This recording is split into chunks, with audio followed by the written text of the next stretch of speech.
I should have just crashed on the office couch. That's what I keep telling myself now, replaying that night over and over in my head. But when you're running a startup in Seattle, sleeping at the office feels like admitting defeat. I'd already pulled 3 all-nighters that week, and all I wanted was to faceplant into my own bed. The clock on my laptop showed 2:17 a.m. when I finally closed my last email. Outside, the rain had picked up, drumming against the windows of our WeWork space. Perfect. Just perfect. I opened the rideshare app, my thumb hovering over the Confirm Pickup button. The surge pricing made me wince, but at that point, I was too exhausted to care. A black Honda Civic, driver named Malik, 4.8 stars. 3 minutes away. The lobby was eerily quiet as I waited, scrolling mindlessly through TechCrunch. When the Honda pulled up, I double-checked the license plate, force of habit from years of city living. The driver, Malik, gave me a quick nod as I climbed into the back seat. That's when I first noticed her. There was someone already sitting in the passenger seat. A woman, I thought, though it was hard to tell in the darkness. She was completely still, her head turned slightly away from me, staring out the side window. "Oh, sorry," I said, assuming it was another passenger. I didn't realize this was a shared ride. Malik glanced at me in the rearview mirror, his brow furrowed. "What do you mean? It's a private ride." I looked at the woman again. She hadn't moved an inch, hadn't acknowledged my comment. She wore what looked like a dark blue dress, her hair pulled back in a severe bun. Something about the way she sat, too rigid, too perfectly still, made my skin crawl. "The woman in the front seat," I said, pointing. "I didn't realize you had another passenger." Malik's eyes met mine in the mirror again. "There's no one in the front seat, miss." My blood ran cold. I'm not typically the nervous type. You don't get far in tech by being easily spooked. But something felt deeply wrong. I looked again at the woman, really looked this time. Her outline seemed wrong. Too sharp in some places, too fuzzy in others. Like a photo that's slightly out of focus. "Queen Anne, right?" Malik asked, pulling away from the curb. His voice was steady, professional, but I noticed his knuckles were white on the steering wheel. "Yes," I managed to say. "The corner of Boston and Queen and Avenue." We drove in silence for a few blocks. I couldn't stop staring at the woman in the front seat. She never moved, never breathed. The streetlights we passed cast strange shadows across her form, making her seem to flicker in and out of existence. Malik took a left turn, then another left. We were heading away from Queen Anne. I think you missed the turn," I said, trying to keep my voice calm. "We should be heading north." "Shortcut," Malik replied. His eyes were fixed straight ahead now, deliberately avoiding the mirror. Construction on the main route. I pulled out my phone to check the map, but the screen was black. Dead battery. Impossible. I just charged it at the office. The woman in the front seat tilted her head slightly, just a few degrees to the right. The movement was mechanical, unnatural. We were in an industrial area now, warehouses looming on either side. No other cars in sight. My heart was pounding so hard I could hear it in my ears. "Stop the car," I said. "I want to get out." Malik shook his head. "We're almost there." "Where?" I demanded. "This isn't the way to Queen Anne." "Stop the car now." The woman's head began to turn toward me, moving with that same horrible mechanical precision. I didn't want to see her face. God, I didn't want to see her face. Just then, we passed under a streetlight, and I caught a glimpse of something that made my blood freeze. In the rearview mirror, the passenger seat was empty. I lunged for the door handle, yanking it hard. Nothing happened. Child locks.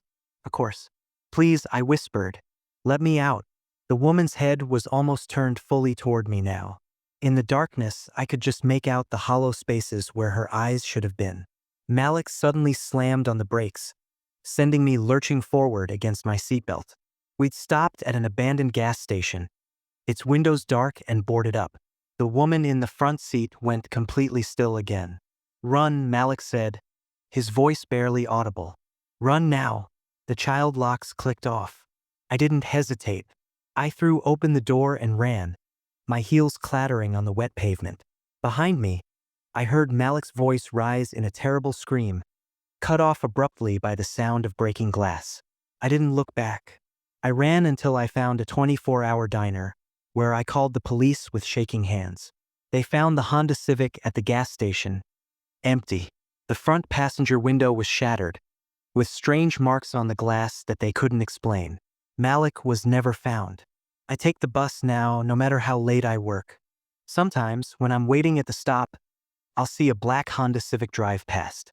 Through the window, I can just make out a figure in the passenger seat, sitting perfectly still, head turned slightly away, waiting for the next ride. Story 2: The Night Shift. Driving a cab in New Orleans isn't exactly what I dreamed of doing with my life, but the bills don't pay themselves. Most nights, it's just drunk tourists stumbling back to their hotels, or locals heading home from late shifts. But that night in February, that was different. That's the night that makes me wake up in cold sweats. Even now. Started like any other Saturday night. Bourbon Street was alive with music and laughter, the air thick with the smell of beer and fried food. I'd just dropped off a group of bachelor party guys at their hotel when I got the call for a pickup near Preservation Hall. The streets were packed, so I had to idle a few doors down. I was scrolling through my phone when someone tapped on the passenger window. Looking up, I saw an elderly woman in what looked like clothes from another era. A neat gray dress with a high collar, pearl buttons down the front, and one of those little pillbox hats that went out of style decades ago. Something about her seemed off. Maybe it was the way she stood too perfectly still, or how nobody else on the crowded street seemed to notice her. But I'm not one to turn down a fare, so I unlocked the doors. She glided into the back seat, and I mean glided. I didn't hear the rustle of fabric or the creak of the seat. Nothing. Just silence. "Where to, ma'am?" I asked, glancing in the rearview mirror. No response. Just those eyes staring back at me. They were a pale, washed-out blue, like old photographs that have been left in the sun too long. Cleared my throat and tried again. "Ma'am? I need to know where you're heading." Still nothing. Just that unblinking stare in my mirror. That's when I noticed something that made my stomach drop. Her reflection didn't quite match what I saw when I turned around to look at her directly. In the mirror, she wore a black veil over her face.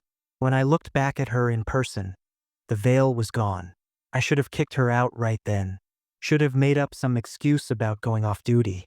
Instead, I put the car in drive and pulled away from the curb, figuring she'd tell me where to go eventually. The radio was playing some jazz station, but it started cutting out as we drove, crackling with static until it suddenly locked onto a different frequency. The music that came through was old, really old. The kind of scratchy big band stuff my grandparents used to play on their vintage record player. Every time I checked the mirror, she seemed closer to the front seat, though I never saw her move. First, she was in the back corner, then the middle, then right behind me. Her reflection kept showing that black veil, but when I turned around, her face was bare, pale and waxy in the streetlights. My GPS started acting up too. The screen flickered and died, then came back showing streets I'd never seen before.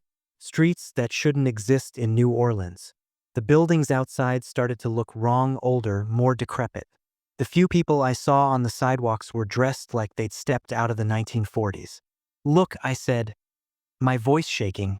"I need to know where we're going, or I'm ending this ride." That's when she finally spoke. Her voice was like dry leaves scraping across pavement. "You know where to go, Knox," she whispered. "You took me there before." I nearly drove off the road. I'd never told her my name. "The corner of Canal and Dauphine," she continued. "February 12th, 1943. You were running behind that night too." The air in the cab turned ice cold. I could see my breath fogging in front of me. "I'm not. I wasn't." I stammered, but the words died in my throat as I caught her reflection again. The veil was gone now, revealing a face that was mostly skull, with bits of withered flesh still clinging to the bone. "You were late," she said, her voice growing louder. "If you'd been on time, I would have made it to the hospital. My baby would have lived." I slammed on the brakes, the cab skidding to a stop in the middle of the street. When I turned around, the back seat was empty. Through the windshield, I saw we were at the corner of Canal and Dauphine. The buildings looked normal again, the streets familiar. With trembling fingers, I pulled up the history of that intersection on my phone. February 12, 1943. A pregnant woman had died in a taxi on the way to Charity Hospital. The driver, Knox Williams, claimed he'd gotten lost, taken a wrong turn. The baby didn't survive. I share his name. Just a coincidence, I told myself. Had to be. But sometimes, late at night, I'll get a call for a pickup near Preservation Hall. And sometimes, when I drive past that corner, I see her standing there in her gray dress with the pearl buttons. Waiting. Always waiting. I don't drive the night shift anymore. Some fares aren't worth the price. Story 3: The Return Trip. Nobody takes the midnight bus from Portland to Vancouver anymore. Except me. Apparently. I'd missed my earlier connection thanks to a delayed flight, and this was the last bus heading north. The terminal was practically deserted when I bought my ticket. Just a few cleaning staff and a security guard half asleep in his chair. The bus driver, a weathered guy named Ray, barely looked at me as I boarded. I was his only passenger, which should have been my first clue that something was wrong. Even at midnight, there's usually at least a handful of people making the trip. Long night ahead, Ray muttered as I passed him. Best get comfortable. I settled into a seat halfway down the aisle, pulling out my earbuds and a book. The overhead lights were dimmed, casting strange shadows across the empty seats. Outside, a light snow was starting to fall. We'd been on the road for maybe an hour when we made our first stop, some small town I'd never heard of. Just a few buildings and a gas station clustered around the highway. I was half asleep, but something made me look up as we pulled into the station. There was no one at the stop. No cars in the parking lot, no lights in the buildings. Just darkness and swirling snow. The doors hissed open anyway. That's when I heard the footsteps. Slow, deliberate steps up the bus stairs, though I couldn't see anyone boarding. The hair on the back of my neck stood up as I heard someone walking down the aisle. A figure passed my seat, tall, wearing what looked like an old army jacket, dusted with snow.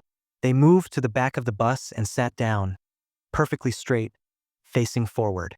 I turned to look, but the dim lighting made it hard to see clearly. Just a dark shape, completely motionless. Excuse me, I called out to Ray. Did someone just get on? Ray's eyes met mine in the rearview mirror. He shook his head slowly. My hands started to shake as I pulled out my phone. The camera. I could check the camera. Most buses have security feeds displayed on screens near the driver. The feed showed the interior of the bus, lit in grainy black and white. I counted the seats backward until I reached where the figure sat. The seat was empty. I looked back again. The figure was still there, still motionless. But now their head was turned slightly, as if watching me. Ray, I said, my voice barely a whisper. Ray, there's someone don't, he cut me off. Just, don't look at them. The temperature in the bus had dropped dramatically. I could see my breath misting in front of me. The snow was falling harder now, and I realized we weren't on the main highway anymore. We were on some narrow mountain road I didn't recognize. This isn't the route to Vancouver, I said. Ray's knuckles were white on the steering wheel. It used to be. Before the accident. What accident? He was quiet for a long moment, just the sound of the engine and the wipers scraping across the windshield. Winter of '72, he finally said. Bus full of soldiers, coming home from Vietnam.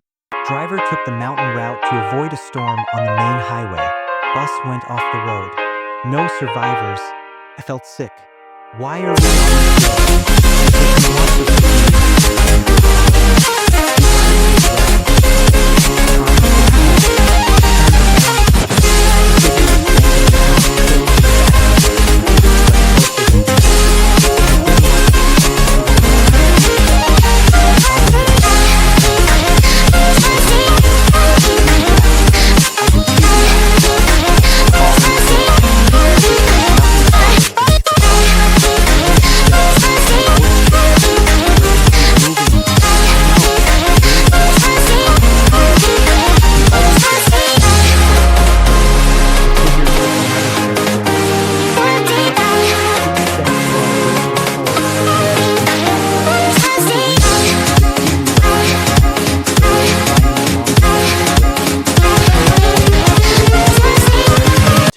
close your eyes. Don't open them no matter what you hear. Don't look. The figure was halfway up the aisle now. In the security feed, the empty bus swayed gently with the motion of the road. Now! Ray shouted. I squeezed my eyes shut just as the figure reached my seat. The temperature plummeted. I heard the screech of brakes, the crunch of metal, screams that seemed to echo from decades ago. Then silence. When I opened my eyes, we were back on the main highway. The heat was running, the windows clear. No sign of snow. You can look now, Ray said. He's gone. Does this happen often? Ray shrugged, but I could see his hands still shaking. Often enough. He never makes it home. Just keeps trying. We rode the rest of the way in silence. When we reached Vancouver, Ray helped me with my bag. Word of advice, he said. Next time, take the day bus. I nodded. There's not going to be a next time, but sometimes on snowy nights, I think about that soldier endlessly riding the mountain route, trying to complete a journey that ended 50 years ago. And I wonder if he's still out there, picking up new passengers, showing them the road he never finished. I fly now. It's more expensive, but at least the only passengers are the living.